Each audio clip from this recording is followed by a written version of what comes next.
Brain fry చేయబోతున్నానండి. ఇది ఉప్పు, కారం, పసుపు, అల్లం వెల్లిపాయ, ధనియాల పొడి అన్నీ కలిపి నేను మారినేట్ చేస్తున్నానండి. ఇది మారినేట్ చేసి మళ్ళీ నేను బాగా ఇచ్చేస్తాను అన్నమాట. అదంతా నీసు శ్వాసన పోయే వరకు కొంచెం ఉడకబెడతాను.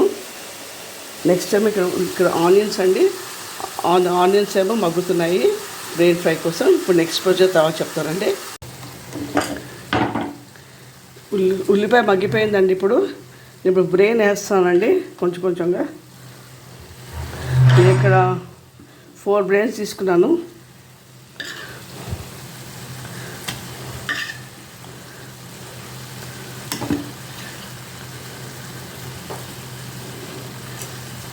నేను ఇది ఫ్రై అయినాక మళ్ళీ వస్తానండి. బ్రెయిన్ ఫ్రై రెడీ అండి. నేను ఇక ప్లేటింగ్ చేస్తాను. ఇప్పుడు చూద్దరు కానీ మీరు. దించే ముందు కొంచెం మసాలా పొడి వేస్తానండి. గరం మసాలా పొడి కొంచెం, గరం మసాలా 1 స్పూన్ అంతే.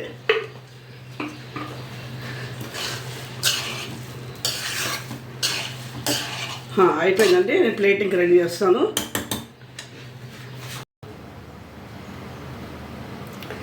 బ్రెయిన్ ఫ్రై రెడీ అండి. ఇది మీకు చపాతీలో చాలా బాగుంటుంది, పూరిలో బాగుంటుంది. మీరు చూడండి ఒకసారి మీరు. Okay, please like, share and subscribe my channel. Friends, మీరందరూ బాగున్నారని తెలుస్తాను. హ్యాపీ సండే అండి. Thank you.